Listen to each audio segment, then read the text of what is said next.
EU foreign ministers are holding an emergency meeting in Brussels on Friday to discuss plans to arm Iraq's Kurds against an extremist insurgency. France and the US have already begun to supply weapons to the Kurds, whose Peshmerga fighters are trying to halt an advance by Islamic State militants.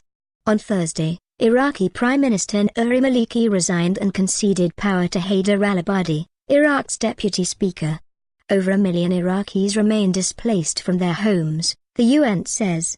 The UN has declared the situation in the country a Level 3 emergency, its highest level of humanitarian crisis. A UN Security Council meeting on Friday is expected to approve a resolution threatening sanctions against any country which finances or supports IS.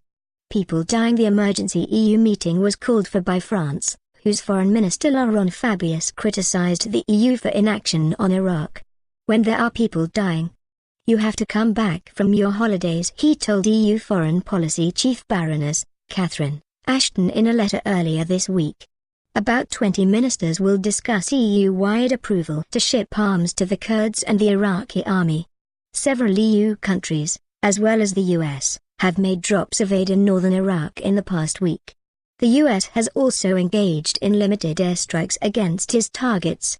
The former leader of Britain's Liberal Democrats, Lord Paddy Ashdown, welcomed moves to arm Kurdish fighters but called on Western governments to tackle the underlying issues in the Middle East.